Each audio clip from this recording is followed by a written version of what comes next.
नमस्कार, मैं हूं दिबांग। आप देख रहे हैं संभव है। जहां डर न लगे ऐसा रामराज्य भारत में भी संभव है। इजराइल जैसी सुरक्षा भारत में भी संभव है। लेकिन क्यों नहीं बन पा रही हमारी सुरक्षा अभेद? आज हम ये रास्ता खोजेंगे और सरकार को भी बताएंगे।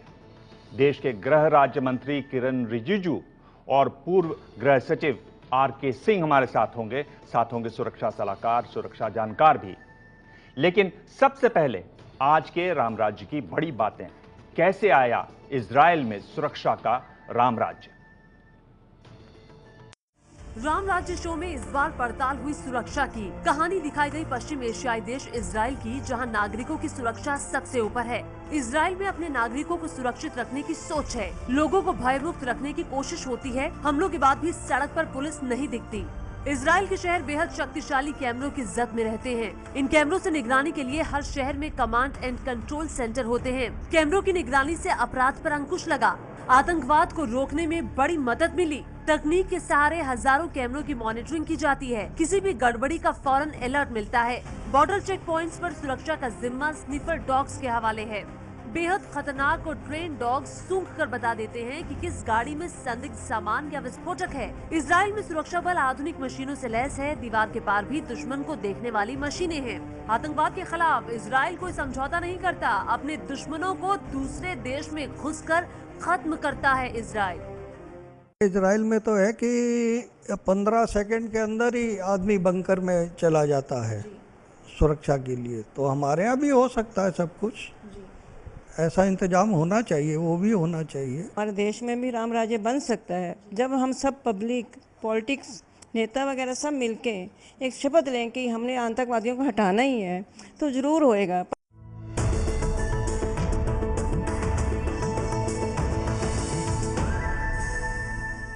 शो राम राज्य पर आप अपनी राय हमें जरूर भेजें। आप अपनी राय ट्विटर पर भेज सकते हैं। ट्विटर के लिए हमारा हैशटैग है रामराज्य। आप फेसबुक पर हमारे पेज पर पहुंचे, facebook.com/abp न्यूज के मैसेज बॉक्स के जरिए आप हमें अपने संदेश भेज सकते हैं। जरूरी है क्योंकि हम चाहते हैं कि आप हमारे शो का हिस्सा बने। बात करते हैं रामराज्य भारत में कैसे आ सकता है। तो हीरे और कपड़े के शहर के तौर पर दुनिया भर में मशहूर है सूरत। अब शहर को सुरक्षा के लिहाज से भी एक बेहतरीन प्रयोग के लिए जाना जा रहा है। सूरत पुलिस ने यहां के लोगों की मदद से यानी पब्लिक प्राइवेट पार्टनरशिप के तहत एक खास सीसीटीवी योजना शुरू की है, जिससे अपराध और अपराधियों पर काबू पाया जा रहा है और अब शहर पहले से कहीं ज्यादा सुरक्षित हो गया है। ब्रिजेश कुमार सिंह की खास रिपोर्ट जो बताती है कि भारत में भी सुरक्षा संभव है।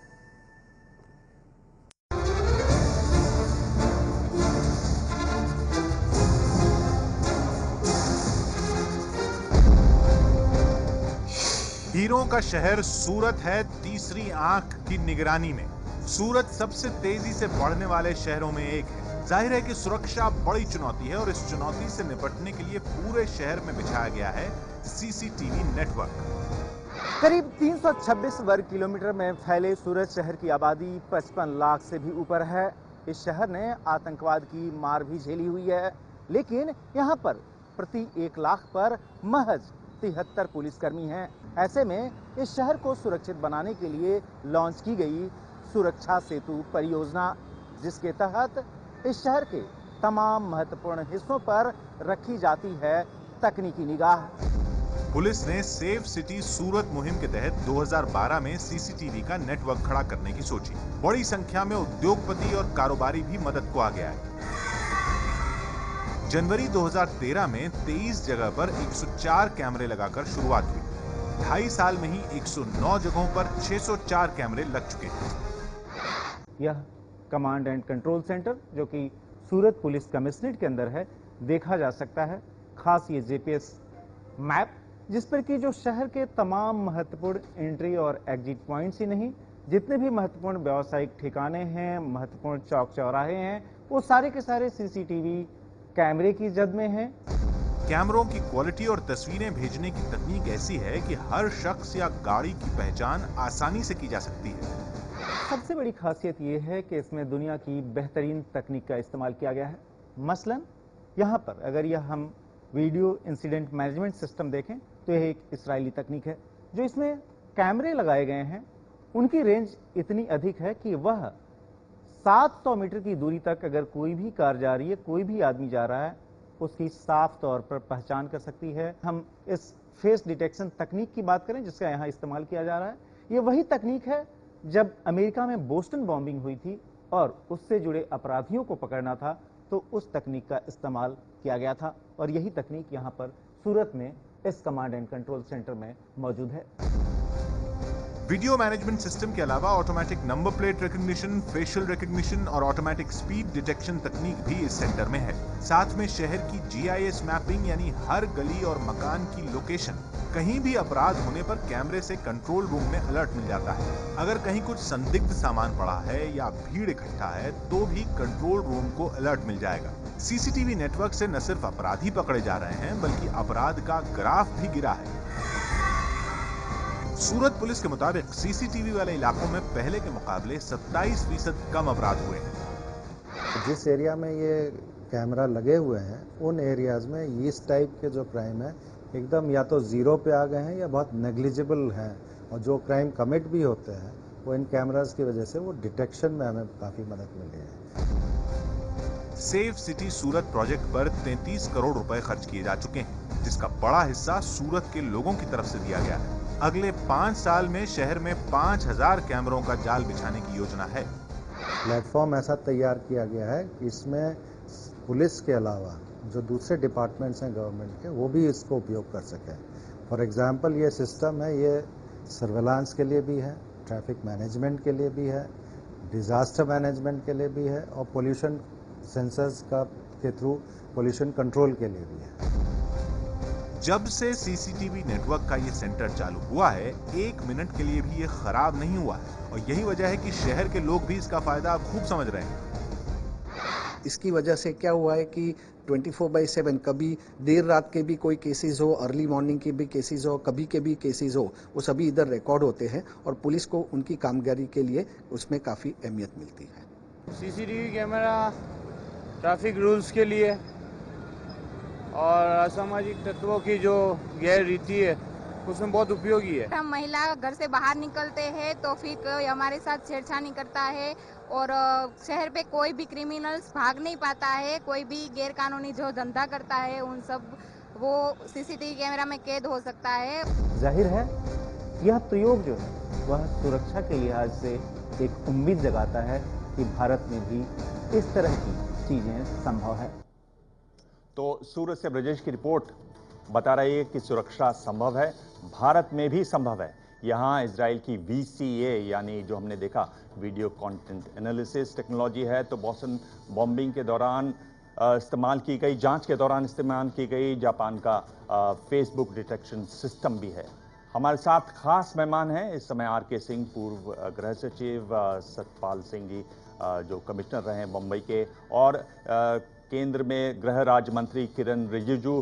किरण जी, अगर मैं आपसे पूछूं कि ये सूरत में जो दिखाई हमें दे रहा है, यानी टेक्नोलॉजी का इस्तेमाल, हमने पहले देखा कि करप्शन के अगेंस्ट भी बहुत अच्छा हो सकता है, सुरक्षा के लिए भी हो सकता है, सुरक्षा में टेक्नोलॉजी का इस्तेमाल भारत में किस तरह से हो रहा है, उस पर क्या सरकार ध्यान दे रही है?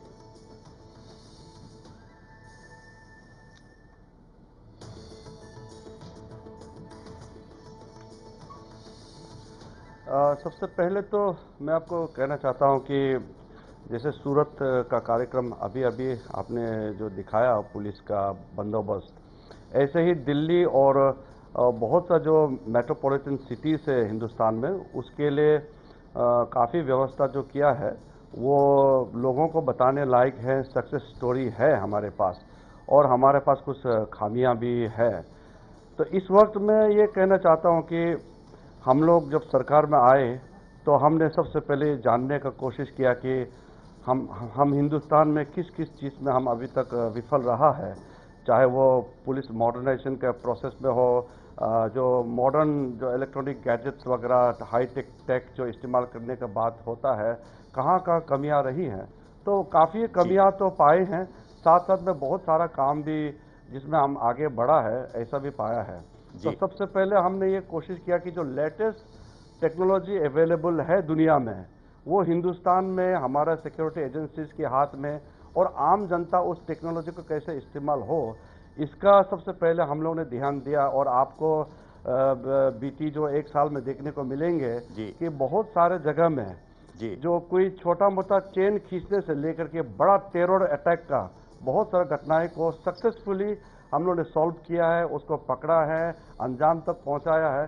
तो इस तरह का जो घटना में संक्षेप में अगर कहूं तो काफ़ी चीज़ में हिंदुस्तान आगे बढ़ा है, लेकिन बहुत कुछ ऐसे क्षेत्र है जिसमें हमको और बहुत कुछ करना बाकी है।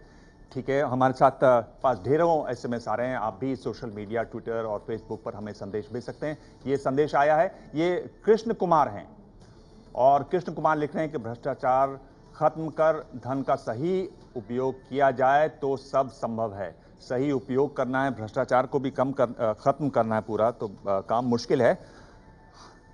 हमारे साथ RK सिंह जी हैं, उनसे हम बातचीत करेंगे, लेकिन उससे पहले हम इस सवाल का जवाब खोज रहे हैं कि क्या इजराइल जैसी सुरक्षा भारत में भी संभव है।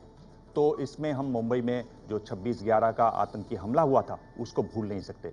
ABP न्यूज़ के संवाददाता उमेश कुमावत वहां मुंबई से बता रहे हैं कि इस हमले के बाद मुंबई ने आखिर क्या सीखा।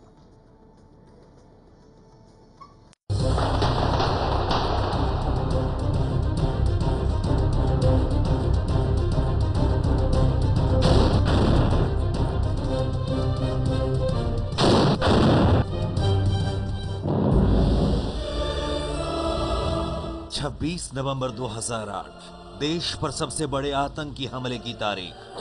पाकिस्तान से आए 10 आतंकवादियों ने मुंबई को लहूलुहान कर दिया था। 164 लोग मारे गए।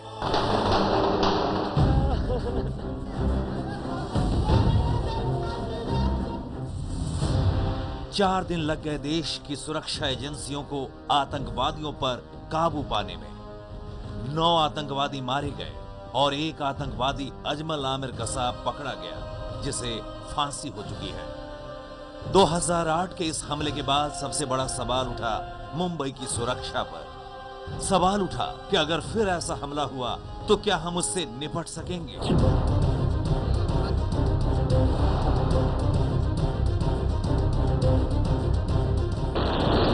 मुंबई पर हुआ 26/11 का हमला इतना बड़ा आतंकवादी हमला था कि पुलिस के पास जो पुराने हथियार थे उनकी पोल खुल गई और उसके बाद ज़रूरत महसूस हुई अत्याधुनिक हथियारों की। नए अत्याधुनिक हथियार भी मंगाए गए। आज मुंबई की सुरक्षा इन्हीं अत्याधुनिक हथियारों पर निर्भर है।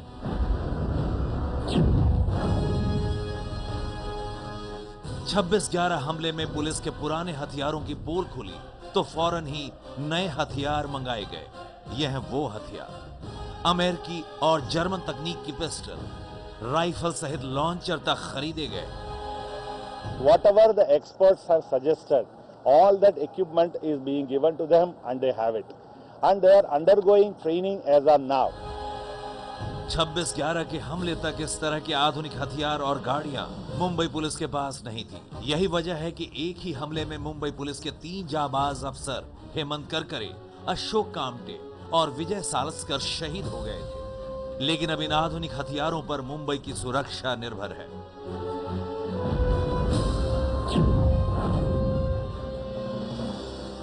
आतंकवादी हमले से लड़ने के लिए नई अत्याधुनिक गाड़ियां भी खरीदी गई।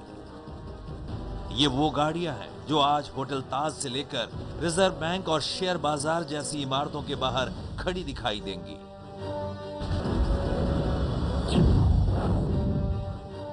छब्बीस 11 के हमले में पुलिस को जवाब देने के लिए NSG और मरीन कमांडो का इंतजार करना पड़ा था, लेकिन अब फौरन जवाब के लिए क्विक रिस्पांस टीम से लेकर फोर्स 1 तक का गठन किया गया है। If there is going to be any issue tomorrow, any attack in Mumbai, not only the QRT would be ready, but also the policemen from the police station.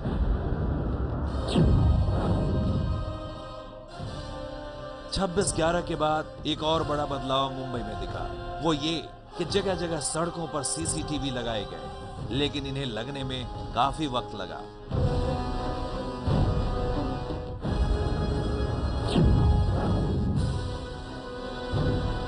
इसके अलावा समुद्र की सुरक्षा के लिए नई बोट्स भी लाई गई। इनके रख रखाव पर काफी सवाल भी उठे, लेकिन फिलहाल इन्हीं बोट्स के हवाले समंदर की सुरक्षा है। समंदर के रास्ते मुंबई में घुसने वाले 19 लैंडिंग पॉइंट्स की सुरक्षा भी कड़ी कर दी गई है।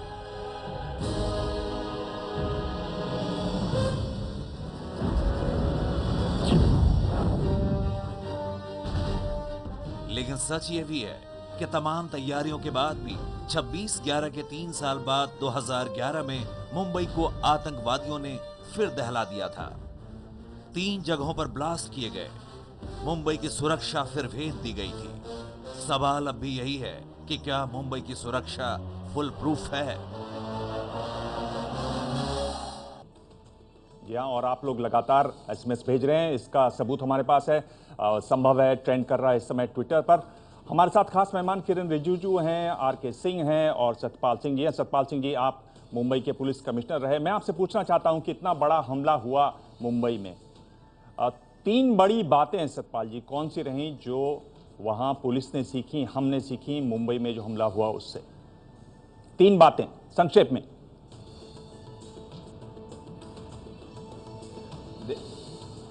देखिए, सबसे पहली बात यह है कि जो 26/11 के हमले के बाद हम लोगों की क्या क्या कमियां थी, पुलिस के अंदर क्या क्या कमियां थी, किस प्रकार से पुलिस के इतने अधिकारी और जो है जवान जो उसमें शहीद हुए। नंबर 1 बात, हम कहां कहां फेल हुए।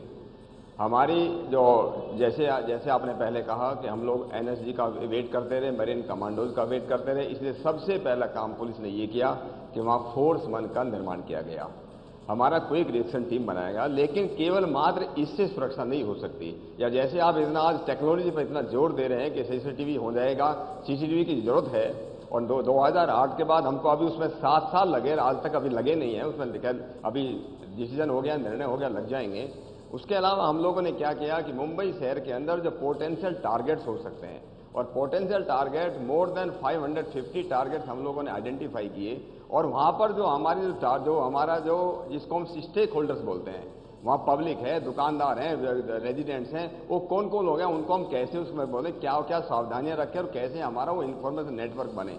और नंबर 3, कोई भी दुनिया का कोई भी देश, आप इजराइल का जिक्र करें, किसी कोई भी देश तब तक सुरक्षित नहीं हो सकता केवल मात्र टेक्नोलॉजी के भरोसे, केवल मात्र पुलिस के भरोसे, केवल मात्र मशीनरी के भरोसे जो है कोई भी सुरक्षित नहीं हो सकता। उसके लिए हमको चाहिए एक बहुत अच्छी एजुकेशन सिस्टम चाहिए, बहुत ही संस्कार युक्त अपने को शिक्षा चाहिए, और अलर्टनेस, सावधान रहना हमारा जो है धर्म बन जाना चाहिए। और इसलिए हमने मुंबई शहर के अंदर, जब मैं वहां पर था, हम लोगों ने एक नया इनिशिएटिव लिया। उस इनिशिएटिव का नाम था, जिसको मिशन मृत्युंजय कहते हैं, कि जितने स्टूडेंट फ्रंट अगेंस्ट टेररिज्म, और हम लोगों ने लगभग 350 स्कूल और कॉलेजों के अंदर ये स्टूडेंट फ्रंट चालू किया अगेंस्ट क्राइम, अगेंस्ट टेररिज्म। उनको कोई भी इंफॉर्मेशन तुरंत पास के पुलिस स्टेशन से या किसी भी जानकार पुलिस से किया है। तो इसका कहना यह है कि जब तक पब्लिक हमारे साथ नहीं आएगी, पब्लिक का साथ होना भी जरूरी है। आप बहुत जरूरी बात कर रहे हैं।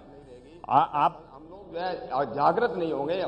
जी, आप अच्छी बात कर रहे हैं कि पब्लिक साथ होनी चाहिए, और आपके ढेरों एसएमएस आ रहे हैं ट्विटर पर और फेसबुक पर भी, और ये मैसेज है फेसबुक पर, और आनंद का मैसेज है, और आनंद फेसबुक पर हमें मैसेज लिख रहे हैं कि सख्त कानून बनाकर पालन हो, राजनीतिक दल दखल न दें तो संभव है सुरक्षा।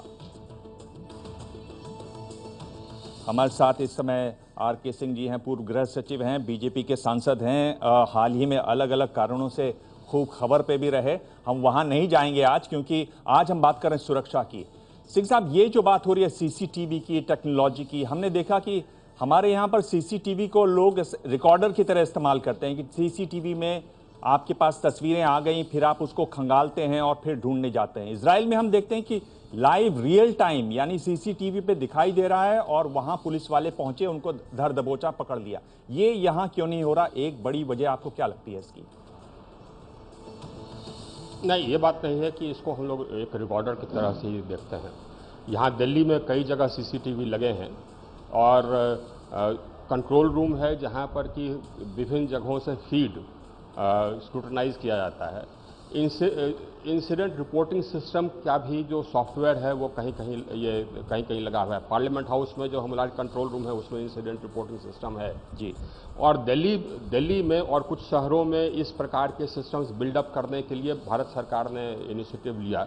हम लोगों ने बैठक बुलाई और हम लोगों ने कहा कि हर एक बड़े शहर में ये सिस्टम लगना चाहिए जी। हमको याद है कि महाराष्ट्र मुंबई से एक टीम भी गई थी इंग्लैंड। हम लोग और भी टीम्स भेजे थे दूसरे प्रदेशों से कि जाकर के देख करके आवे और इस प्रकार के कंट्रोल रूम स्थापित करें जिसमें कि सीसीटीवी नेटवर्क का फीड आवे और इंसिडेंट रिपोर्टिंग सिस्टम हो। ये काम चल रहा है। दिक्कत यह है हम लोग के देश में कि जितने प्रांत हैं बाय एंड लार्ज हमने देखा है कि वो पुलिस को बहुत लो प्रायोरिटी देते रहे। एक था पुलिस मॉडर्नाइजेशन स्कीम था जिसके अंतर्गत केंद्र सरकार सहायता देती थी राज्य सरकारों को अपने पुलिस को मॉडर्नाइजेशन करने के लिए। संभवतः उसे रोक दिया गया है। मुझे लगता है पुलिस को आप चालू करना चाहिए। राज्य सरकारों को चाहिए कि इसको और राशि मुहैया करावे। बहुत सबसे निगलेक्टेड डिपार्टमेंट हमने देखा है। मैं अपने स्टेट में भी गृह सचिव था और यहाँ केंद्र में भी गृह सचिव जी। आपने ये बात की, इस पर निगलेक्टेड डिपार्टमेंट पुलिस डिपार्टमेंट है। आप कह रहे हैं सबसे निगलेक्टेड डिपार्टमेंट पुलिस डिपार्टमेंट है। किरण रिजिजू जो हमारे साथ हैं उनसे हम सवाल पूछेंगे, लेकिन हम देखते हैं कि ये बिग FM लिसनर ये रांची से हैं AD वधवा, फाइनेंशियल एक्सपर्ट हैं और उन्होंने एक सवाल पूछा। उनका कहना है कि भारत के पूर्व प्रधानमंत्री मनमोहन सिंह का बयान है कि भारत की सुरक्षा में सबसे बड़ा खतरा नक्सलियों जैसी अंदरूनी ताकतें हैं, लेकिन सरकार की ज़्यादातर रणनीति पाकिस्तान जैसे बाहरी देश के खिलाफ दिखती है। मैं झारखंड से हूं जो नक्सल प्रभावित इलाका है। नक्सली आए दिन यहां लोगों की जान लेते रहते हैं। क्या सरकार ऐसे लोगों के खिलाफ रणनीति बना रही है? किरण रिजिजू हमारे साथ हैं।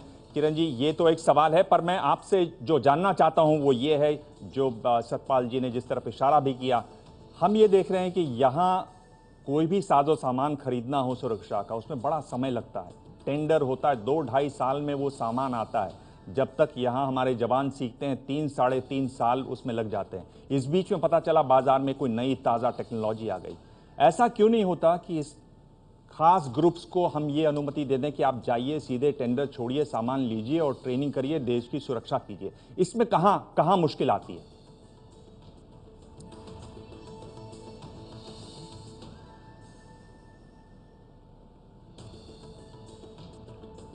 ये जो दिबांग जी आपने जो सवाल उठाया है ये बहुत ही गंभीर भी है और चिंता का विषय भी है। हमारे गृह मंत्रालय के माध्यम से जितना भी जो हम सामान लेते हैं वो जो रक्षा मंत्रालय की तरह जो सरकार से लेकर के जो गवर्नमेंट टू गवर्नमेंट परचेस करता है, इस तरह का व्यवस्था हमारे पास नहीं है। हमारे पास एक सेट सिस्टम है जो टेंडर प्रोसेस करके उसके बाद हमारा डिफरेंट लेयर्स होता है जहां उस टेक्नोलॉजी को जांच लेता है, परखता है, फिर उसके बाद स्क्रीनिंग कमेटी पास करके फिर उसको हम लोग सैंक्शन करता है। मैंने इस चीज़ को ऑलरेडी अपने मंत्रालय में भी इसको उठाया है कि अभी इसको ज़्यादा चुरुस्त दुरुस्त करने का समय आ गया है। अब जैसे आपने जो कहा कि एक टेक्नोलॉजी इतना फास्ट डेवलपमेंट है कि हम आज से 2 साल बाद देखेंगे तो वो टेक्नोलॉजी ऑब्सोलेट हो चुका है, नया टेक्नोलॉजी सामने मार्केट में आ चुके हैं। तो जो सही समय पर सही सामान हमारे पास उपलब्ध कैसे हो, इसका व्यवस्था करना बहुत ज़रूरी है। और पिछले 1 साल में हमने सबसे पहले तो अपने मंत्रालय में ये कहा कि प्रोक्योरमेंट ऑफ इक्विपमेंट्स, जो सामग्री जरूरी चीज़ है उसको टाइम बाउंड हम उसको ख़त्म करें और सामने में हमारे फोर्सेस के हाथ में आना चाहिए। उसके बाद में जो हमारे दूसरा एक कमियां ये रहा कि हमारे बजट बहुत बड़ा नहीं है। अभी हमारा पूर्व गृह सचिव ने भी कहा है कि जैसे कि राज्य में जो है पुलिस का प्राथमिकता जितना मिलना चाहिए वो नहीं मिलता है। केंद्र के स्तर पर तो है, हमारे पास बजट भी है, मगर अब इजराइल का बात करेंगे, अमेरिका का बात करेंगे या चीन का किसी और देश का बात करेंगे तो सही मायने में हम तो इसको बहुत ही खुलेआम से चर्चा का पक्ष में तो नहीं है। फिर भी सच्चाई बात यह है कि हमारा बजट उस स्तर में नहीं है जी। हमारा बजट में फिगर तो आपको नहीं बताऊंगा, मगर कम है। जो हिंदुस्तान का जो साइज है, हमारा सिक्योरिटी चैलेंज है, उसके दृष्टि से हम कंपेयर करेंगे तो बहुत ही कम है। और साथ साथ में मैं आपको एक कहना चाहता हूं कि ये नीति भी सही हो और उसका प्रशासनिक व्यवस्था भी सही हो, इसमें तालमेल होना चाहिए। एक और विषय मैं आपको मुंबई वाला जो अटैक के मामले में उस पर मैं लौटूंगा आपके पास। जो मुंबई जो अटैक हुआ 26/11 वाला, उसके बाद जो हमने देखा है कि काफी सिस्टम में चेंजेस आया। एक तो हम हमेशा जी उस पर मैं आपसे आगे बात करूंगा मुंबई पर आपने एक बहुत महत्वपूर्ण बात की, साइज की। साइज में जैसा कि हम देख रहे थे, ब्रजेश बता रहे थे कि सूरत में करीब 55 लाख लोग रहते हैं। मैं भारत की बात नहीं करूंगा, इजराइल में 83 लाख केवल लोग रहते हैं, उनकी आबादी 83 लाख है। तो इजराइल साइज में बहुत ही छोटा, मतलब दिल्ली में इजराइल से ज्यादा लोग रहते हैं। तो ये एक बहुत महत्वपूर्ण बात किरण रिजिजू ने रखी। बहुत खुलकर बात कर रहे हैं, साफ बता रहे हैं कि जिस तरह का साइज है उसमें जिस तरह का हमारे पास पैसा मिलता है, जिस तरह के फंड्स हैं वो कम है। महत्वपूर्ण बात है। इस पर हम बातचीत आगे भी जारी रखेंगे। किरण जी, आपसे पूछेंगे मुंबई के बारे में, आप बताना चाह रहे थे मुंबई हमले के बारे में। आगे देखेंगे एक ऐसी स्पेशल फोर्स जो बिना हथियार के ही बेहद ताकतवर है। और साथ होंगे हमारे साथ एक और बेहद खास मेहमान। देखते रहिए संभव है।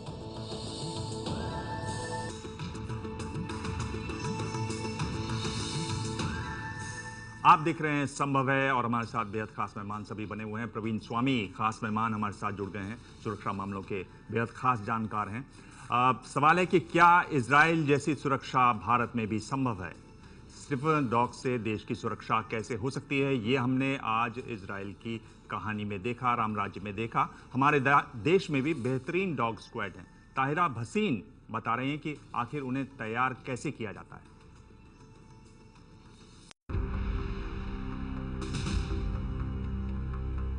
एक पल में दुश्मन को दबोचने की ताकत, इंसान से लेकर बारूद तक खोजने की क्षमता, शहर से लेकर जंगल तक में काम करने में माहिर। ये हैं देश की सुरक्षा के प्रहरी। दुनिया के तमाम देशों में सुरक्षा के लिए स्निफर डॉग स्क्वाड का इस्तेमाल किया जाता है। इंसान के सबसे करीब रहने वाला ये जानवर हिफाजत और वफादारी के मामले में सबसे अव्वल है। इजराइल में सीमा से अंदर आने वाली हर गाड़ी की जांच स्निफर डॉग्स करते हैं। इनकी खोजी आंखों और जबरदस्त सूंघने की क्षमता वाली नाक से बचकर जाना लगभग नामुमकिन है। दिल्ली में भी पुलिस ने 21 जून को अंतर्राष्ट्रीय योग दिवस के मौके पर ऑपरेशन डॉगा चलाया था। मॉक ड्रिल के दौरान पुलिस ने जमीन में 2 फीट नीचे बारूद रखा था, जिसे स्पेशल डॉग स्क्वाड सोफिया ने सूंघकर बता दिया था। देश की सीमा हो या नक्सल प्रभावित इलाके, भीड़ भाड़ वाले रेलवे स्टेशन हो या बस स्टैंड या फिर मार्केट्स, हर जगह ये स्निफर डॉग्स किसी भी विस्फोटक और ड्रग्स का पता लगा लेते हैं। कैसे तैयार होते हैं ये स्निफर डॉग्स? चंडीगढ़ से 20 किलोमीटर दूर मौजूद ये है ITBP भानु ट्रेनिंग सेंटर। यहाँ इन स्पेशल डॉग स्क्वाड्स को ट्रेनिंग दी जाती है। यहाँ पैरामिलिट्री फोर्स और राज्य पुलिस के कुत्तों को ट्रेनिंग दी जाती है। यहाँ गन पाउडर, RDX, विस्फोटक सामग्री, ड्रग्स और ग्रेनेड वगैरह की पहचान करने की ट्रेनिंग इन डॉग्स को मिलती है।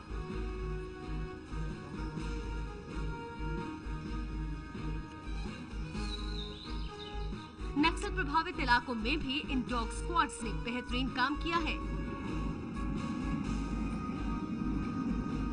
ये एक तरह का PK-1 एक्सप्लोजिव है, एक्सप्लोजिव स्लैब है, जिसको हमारे स्वान ने सूंघ कर और ढूंढ कर पता किया है।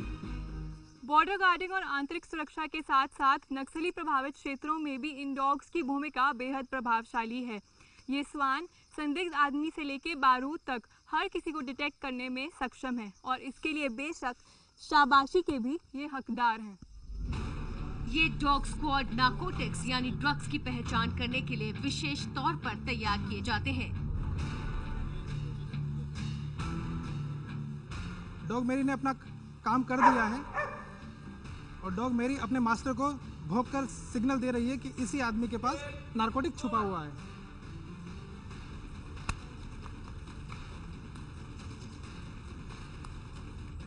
चाहे देश की सीमा हो या बर्फीली पहाड़ियों पर खोए हुए सैलानियों का पता लगाना हो, ये हर काम के लिए तैयार होते हैं।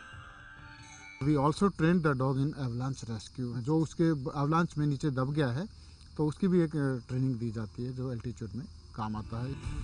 National institute for dogs and animals ने अब तक करीब 731 स्पेशल डॉग ट्रेन किए हैं जो अपनी काबिलियत से देश की सुरक्षा कर रहे हैं। इन डॉग स्क्वाड की मदद से देश में कई बड़े हमलों को नाकाम करने में मदद मिली है। हमारे डॉग जहाँ भी नेशनल लेवल के कोई सिक्योरिटी के सेमिनार होते हैं या कोई जैसे अभी योगा डे था तो उसमें जाते हैं और हमारे डॉग बड़े इफेक्टिवली काम करते हैं। इन ट्रेन्ड डॉग्स ने वो करके दिखाया है जो बड़े बड़े हथियार और मशीनें भी नहीं कर पाती हैं। देश के दुश्मनों से लड़ रहे जवानों के सबसे वफादार साथी के तौर पर साबित हो चुके हैं ये डॉग स्क्वाड। तो ट्विटर और फेसबुक पर ढेर सारे मैसेज आपके आ रहे हैं, इसका सबूत भी है, ट्रेंड कर रहा है ट्विटर पर, इस समय संभव है। और ये एक मैसेज है विक्रम सावंत का जो लिखते हैं कि इजराइल से सीखना होगा तभी आतंक से निपट सकेंगे। इजराइल से सीखना चाहते हैं। जैसा मैंने बताया हमारे साथ खास मेहमान इस समय मौजूद हैं प्रवीण स्वामी। प्रवीण बताइए, ये जो कुत्तों की रिपोर्ट आपने देखी तो बेल्जियन शेपर्ड कहा जा रहा है कि इसमें बहुत काम करते हैं। बेल्जियन शेपर्ड कुछ जगह बीगल भी इस्तेमाल होते हैं, लैब्राडोर रिट्रीवर इस्तेमाल होते हैं। देखिए जैसे आपने सुना था ये कुत्ते बहुत ही शानदार काम करते हैं, लेकिन 731 कुत्ते नेशनल स्तर पे ट्रेन हुए हैं। ये कितना बड़ा देश है, इसमें कितनी जगह क्राइम के प्रॉब्लम्स हैं आप जानते हैं। और 731 कुत्ते कितना कर सकते हैं उसका अंदाज़ा लगा सकते हैं। उतने हमारे पास डॉग स्क्वाड्स नहीं है जो होने चाहिए क्योंकि पैसे की कमी है, खास तौर से स्टेट्स के लेवल पे। यही बात हम किरण रिजिजू से पैसे की और कमी की बात ही सुन रहे थे और वॉल्यूम, भारत कितना बड़ा देश है ये सुन रहे थे। एक बात देखें कि टेक्नोलॉजी की जो हम बात कर रहे हैं कि टेक्नोलॉजी जब तक एक नया सामान आता है, सुरक्षा का साजो सामान, जब तक हम लोग उसको खरीदते हैं, जब तक हमारे लोग उसको सीखते हैं, पता चला अंतर्राष्ट्रीय मार्केट वाले कह रहे हैं ये तो ऑब्सोलीट हो गया जी, ये तो पुराना हो गया, इससे 2 जनरेशन और नई चीजें आ गई। कैसे बचें इससे? इसमें दिवांग साहब मैं 2 बातें बोलूँगा। पहले तो ये है कि टेक्नोलॉजी कोई जादू की छड़ी नहीं है कि कोई यंत्र ले लिया और हमारे सारे मसले ख़त्म हो जाएंगे। हर टेक्नोलॉजी के पीछे ट्रेनिंग, इंफ्रास्ट्रक्चर, कई सारी चीज़ें चाहिए। 26/11 के बाद जैसे मुंबई पुलिस ने कई हथियार खरीदे थे जो बिल्कुल लेटेस्ट हथियार थे, लेकिन उनके ट्रेनिंग के रेंज आज की तारीख भी नहीं रेडी हुए हैं। दूसरी बात है कि जब तक ह्यूमन रिसोर्सेज पूरी तरह अपग्रेड नहीं होंगे तो मशीन कुछ नहीं कर सकता। इजराइल की आप बात कर रहे थे, यूनाइटेड नेशंस ने ये कहा है कि हर देश में 1 लाख नागरिक के लिए 250 पुलिस वाले होने चाहिए। इजराइल में 340 करीब है लाख नागरिक के लिए, हमारे यहाँ 130 है। 26/11 के बाद ये बदलना था, अभी तक नहीं हुआ है। और इस बजट में जो पैसे पुलिस मॉडर्नाइजेशन में 26/11 के बाद लगाए गए थे, पैसे की कमी की वजह के लिए, crime and criminal tracking network system और कई सारे ऐसे सेंट्रल प्रोग्राम हैं जो बंद कर दिए गए हैं। तो खैर वही हालत है जो 10 साल पहले थी। किरण जी, आप मुंबई के बारे में कुछ बताना चाह रहे थे और दूसरा आप ये बात सुन रहे हैं कि कुछ पैसे भी क्या कम किए गए हैं सुरक्षा के लिए। अगर ये हालत है तो फिर मामला आगे बढ़ेगा कैसे? सुरक्षा होगी कैसे? सुरक्षा का रामराज भारत में आएगा कैसे? कैसे संभव होगा?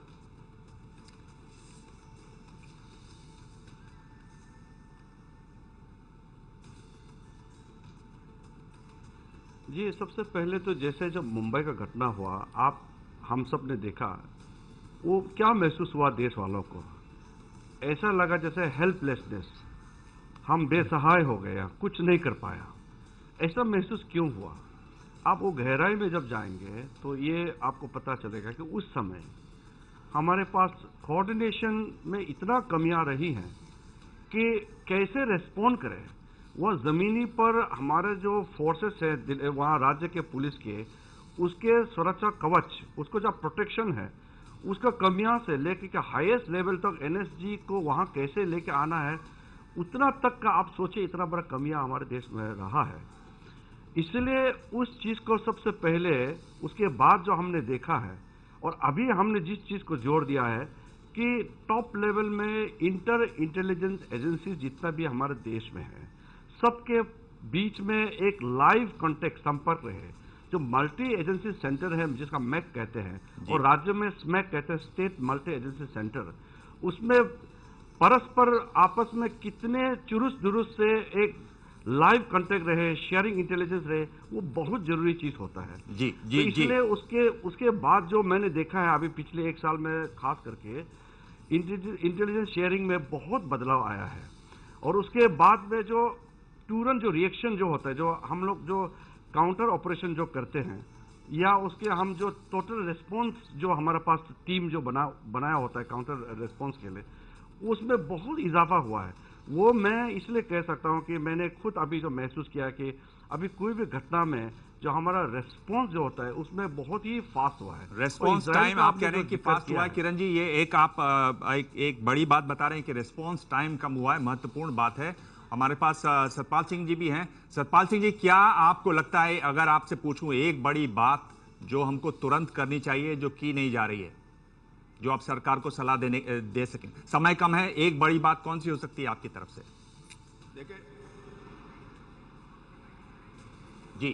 देखिए, मैं सबसे बहुत ब्रीफ में बताना चाहता हूं। सबसे पहली बात, जैसे हरकत सिंह जी बता रहे थे, पुलिस को पहले पार्ट ऑफ प्लांट बजट बनाना चाहिए। नंबर 2, पुलिस को जो ब्यूरोक्रेटिक स्ट्रेंगल होल्ड है उससे निकालना चाहिए, जिस प्रकार से आप कह रहे थे कि उसमें कई साल लग जाते हैं। नंबर 3 बात, हम लोग जो कोई टेक्नोलॉजी खरीदना चाहते हैं उसमें बहुत समय लग जाता है, इसलिए BPR&D हमारा bureau police research and development, उसको जो है पूरे वर्ल्ड में कौन सी टेक्नोलॉजी आ रही है अपडेट रहनी चाहिए, ताकि जब भी कोई टेक्नोलॉजी की जरूरत हो हम लोग जो है महीनों और बरसों खराब नहीं करें, इमीडिएट उस टेक्नोलॉजी के पीछे हम जा सके। नंबर 4, हमारे पास क्रिमिनल जस्टिस सिस्टम बहुत अच्छा होना चाहिए रूल ऑफ लॉ लागू करने के लिए। हम वोट ऑफ बैलेंस पॉलिटिक्स से हमको ऊपर आना चाहिए, और जब तक नागरिकों के अंदर सुरक्षा का बोध नहीं होगा, हम कम्युनिटी के अंदर सुरक्षा बोध निर्माण नहीं करेंगे, तब तक देश सुरक्षित नहीं हो सकता। जी धन्यवाद सतपाल जी। एक बात पूछी थी आपने, 5 बता दी, और हमारे साथ बेहद खास मेहमान और एक्सपर्ट बने हुए हैं। आगे देखेंगे, एक्सपर्ट से पूछेंगे वो 5 कदम जिनसे देश की सुरक्षा फुल प्रूफ हो सकती है, यानी संभव हो सकता है देश में राम राज्य सुरक्षा का।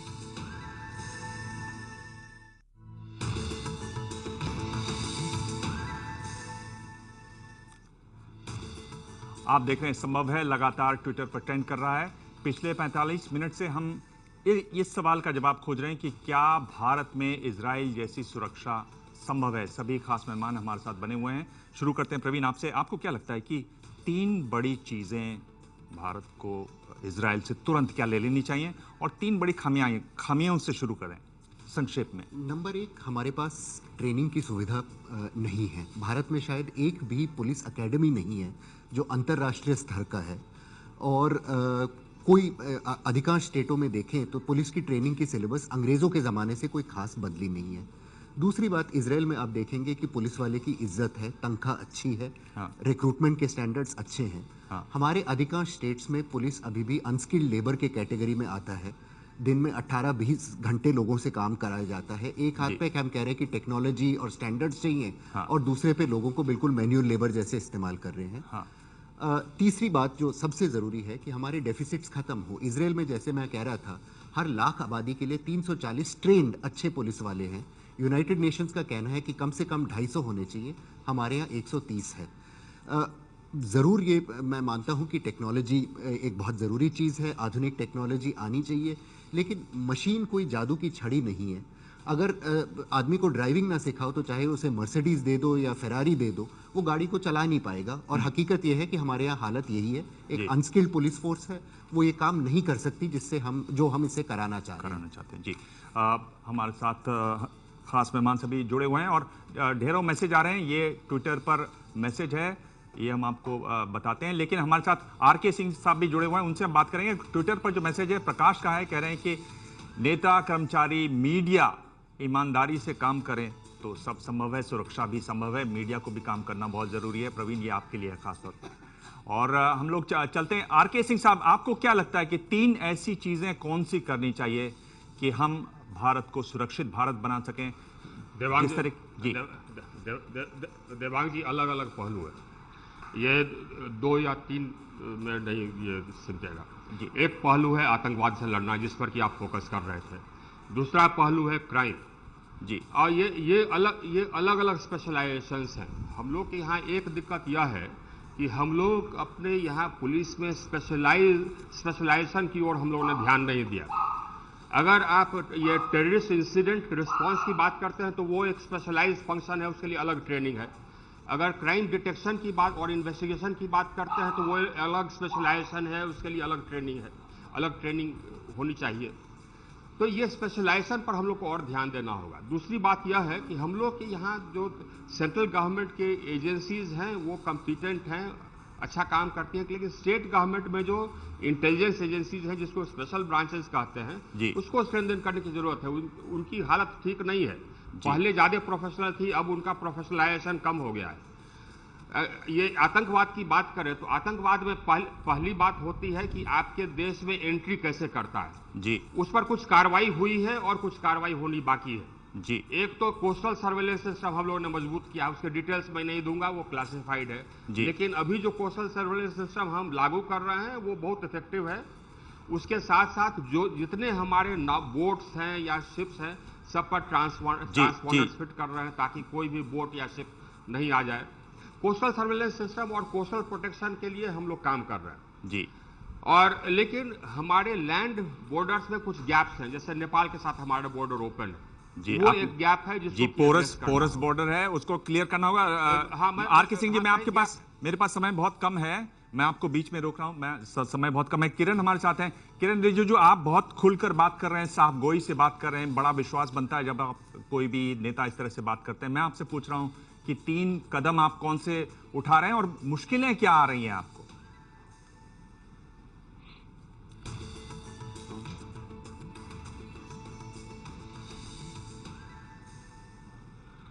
देखिए, सबसे पहले तो आज जो टेररिज्म का थ्रेट है वो सिर्फ घरेलू नहीं रह गया, ये इंटरनेशनल है। इसलिए इंटरनेशनल कोऑपरेशन, अभी प्रधानमंत्री कहीं भी जाते हैं या हम लोग मंत्री जाते हैं तो हम लोग इंटरनेशनल कोऑपरेशन, हम लोगों के बीच में जो एक समझौता होता है इंटेलिजेंस शेयरिंग वगैरह को लेकर के, इसको बहुत ही मजबूती से आगे ले जाना है। दूसरे उसके यहाँ प्राथमिकता की बात है हर राज्य सरकार, क्योंकि लॉ एंड ऑर्डर भी स्टेट सब्जेक्ट है, तो हमारे जो नेशनल सिक्योरिटी जो गृह मंत्रालय देखते हैं, हम लोगों और स्टेट राज्य के बीच में तालमेल को आगे बढ़ाते हुए हर स्टेट को जो अभी पुलिस फोर्स को, सिक्योरिटी को वो लोग प्रायोरिटी नहीं देते हैं, उसको रीप्रायोरिटाइज करके उसको बिल्कुल चुरुस्त दुरुस्त करना, इसको स्टेट गवर्नमेंट जिम्मेदारी के साथ काम करना पड़ेगा।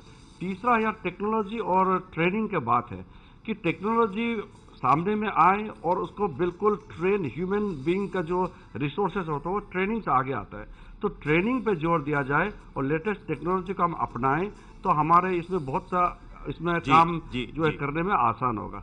आखिरी सबसे इंपॉर्टेंट जिसको मैं मानता हूं कि सिटीजन्स कोऑपरेशन, समाज में जो हमारा नागरिक है वो अवेयरनेस हो, उसमें वो सिक्योरिटी के मामले में बिल्कुल वो समर्थन करें और खुल करके वो अपना योगदान करें।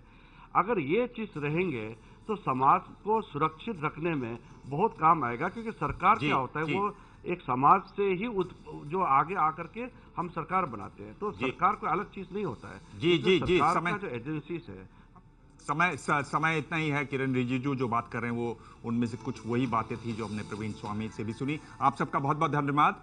कुल मिलाकर इस दुनिया में बहुत से रास्ते हैं जो हमारे भी काम आ सकते हैं। इंसानियत के सफर में सबका साझा है, इस साझेदारी में ही समझदारी है। देखिए, दुनिया के हर कोने से इस साझेदारी की कहानियां मेरे साथ संभव है। अगले हफ्ते शनिवार और रविवार रामराज की एक और कहानी और संभव है। धन्यवाद।